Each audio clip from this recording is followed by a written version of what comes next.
इंदौर के रहने वाले रघुवंशी की शादी के सिर्फ 13 दिन बाद उनकी लाश मेघालय के शिलांग में मिली। उनकी पत्नी सोनम रघुवंशी अभी तक लापता हैं।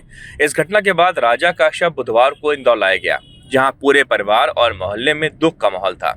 घर वालों ने नम आंखों से राजा को अंतिम विदाई दी। राजा की शादी 11 मई को सोनम से हुई थी। 20 मई को दोनों हनीमून मनाने शिलांग गए थे, लेकिन 23 मई को दोनों से संपर्क टूट गया। जब फोन नहीं मिला तो घर वाले परेशान हो गए। 25 मई को कुछ रिश्तेदार शिलांग पहुंचे, लेकिन वहां भी कुछ नहीं पता चला। इंदौर लौटकर परिजनों ने पुलिस से शिकायत की। इसके बाद इंदौर पुलिस ने शिलांग पुलिस से संपर्क किया। मुख्यमंत्री मोहन यादव ने भी मेघालय के मुख्यमंत्री से बात कर मदद मांगी। शिलांग पुलिस ने आसपास के इलाकों में तलाशी शुरू की।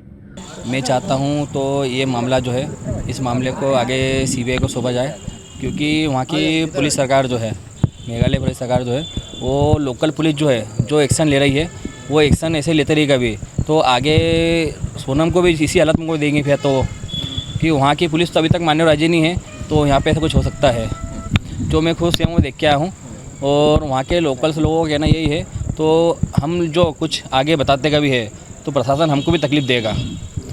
और अभी जब तक सीबीआई जांच वहाँ से नहीं बैठेगी, मेघालय सरकार से हमारा निवेदन है तो सीबीआई जांच बैठी है।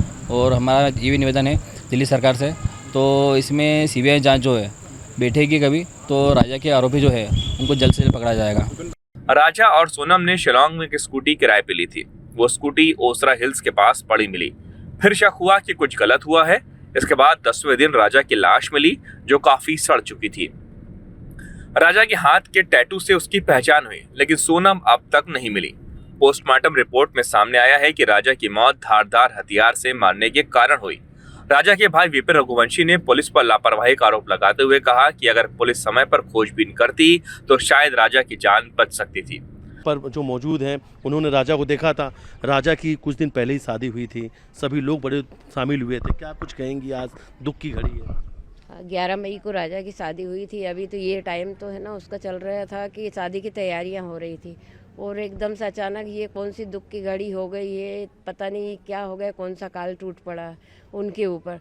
तो ये ऐसा हाल। शिलोंग घूमने गए शादी के बाद में 20 तारीख को, और वहाँ पे कामाख्या देवी भी कि वहाँ से बताया, बोले कि उधर है ना, वो श्रीलंका जाने वाले थे, तो किसी ने बता दिया, बोले कि यहाँ पे है ना पास में देखने लायक की बहुत अच्छी चीज़ें हैं, वहाँ जाओगे तो यहाँ पे देखने लायक की अच्छी है। तो वहाँ से वो उधर चले गए उनके साथ में। अब इसके बाद में आगे जाके वो पता नहीं टूलर वगैरह क्या हुआ, वहाँ पे आगे क्या हुआ, उनके साथ दुर्घटना क्या हुई। 25 फीट पे है ना गाड़ी थी, इसके बाद में आगे जाके खाई थी। अब वो खाई में क्या हुआ है इनका ये नहीं। आखिर में सब मिला, ढूंढे कितने रोज, 11वें रोज मिला, सब दूर पुकार लगाई। राजा के परिवार ने इस पूरे मामले की सीबीआई जांच की मांग की है। उन्होंने घर के बाहर बड़ा पोस्टर लगाकर न्याय की मांग की है।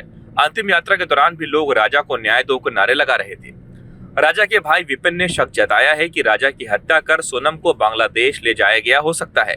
उन्होंने ये भी कहा कि जिस इलाके में घटना हुई है वहाँ पहले भी इस तरह की घटनाएं हो चुकी हैं। उनका कहना है कि हो सकता है कि किसी गिरोह ने लूटपाट के बाद ये वारदात की हो। राजा की मां ने बताया कि अंतिम बार फोन पर बात करते वक्त उन्होंने बेटे से पूछा था कि वो पहाड़ी पर क्यों जा रहे हैं। उसके बाद से संपर्क टूट गया। माँ का रो रो कर बुरा हाल है। पड़ोस की महिलाएं उन्हें ढाढ़स बता रही हैं। राजा और सोनम का रिश्ता 6 महीने पहले तय हुआ था। 2 महीने की सगाई के बाद 11 मई को दोनों की शादी हुई थी। अब राजा की मौत और सोनम की गुमशुदगी ने पूरे परिवार को गहरे सदमे में डाल दिया है।